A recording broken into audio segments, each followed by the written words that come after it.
porrada. Como vocês se conheceram? Foi pelo Twitter mesmo? Pelo Twitter.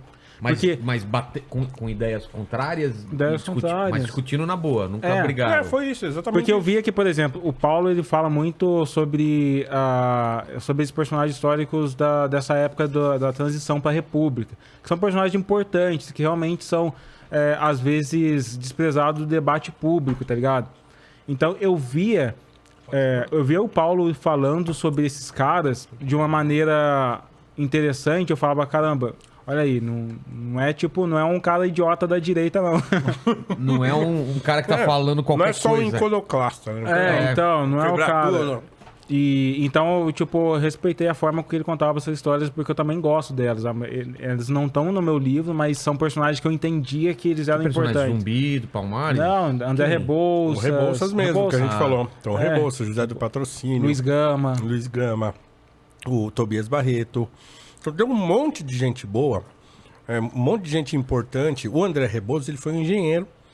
Né? Ele e o seu irmão foram os 2 primeiros engenheiros negros do Brasil. A abolição talvez não aconteceria sem eles, mano. Não. Assim, o Nabuco fala, o Joaquim Nabuco, fala que o Rebouças foi o maior dos abolicionistas, apesar de ele ser uma figura de bastidor. Porque ele era um homem tímido, né? Ele não era um sujeito, como o José do Patrocínio, que era um fulano explosivo, o Rebouças era contido. Mas ele era genial. Um homem genial, assim. Então, ele arquitetou todo o projeto, não só da abolição, mas também do pós-abolição. Do que fazer depois. Né? O que fazer para resolver o problema dos ex-escravizados, por exemplo. Então, ele fez isso. E mais um monte de coisa.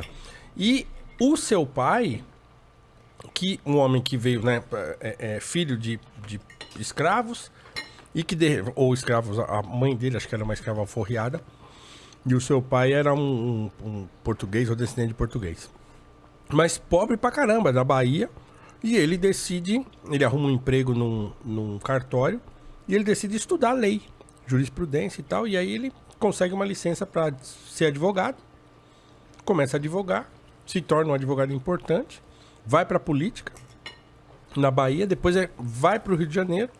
Lá ele se notabiliza como deputado e tal.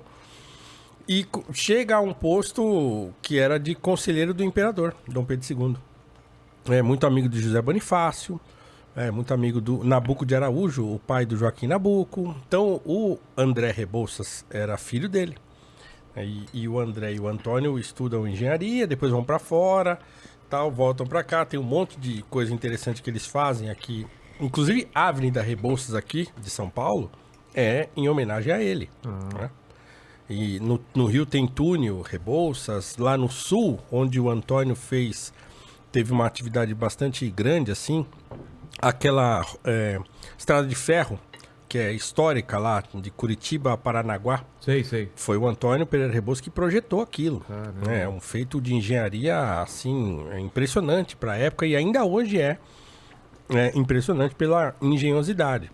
Então foram homens importantíssimos da história brasileira. Né? Pega o Dr. Juliano Moreira, que foi um médico psiquiatra. Importante demais. Né? Importante demais. Um cara que combatia os eugenistas na seara dos caras. Os racistas, mais racistas do Brasil, ele combatia, cara.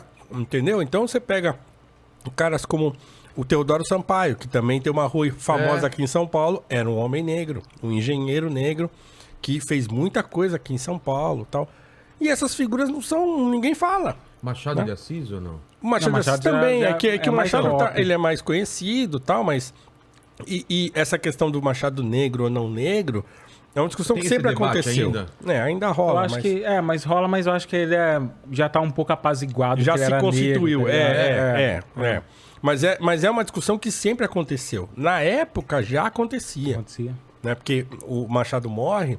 E aí o Nabuco se vê numa discussão com o...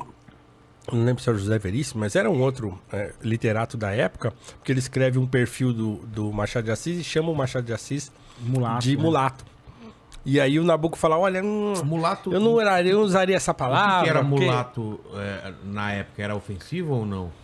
É assim, cara, é complicado dizer até que ponto isso era ofensivo. O que acontece no Brasil é que a galera tende a dar uma gradação para pessoas negras miscigenadas. E isso por que a galera diz que isso é um ponto de racismo? Porque não existe gradação para brancos miscigenados. Você não tem o mostardinha, você não tem o vermelhinho camarão, tá ligado? Mas para negros, chegaram a ter 200 gradações de negros. Então, mulato, caboclo, cara, tinha muita mula, tinha muitas coisas assim, cara.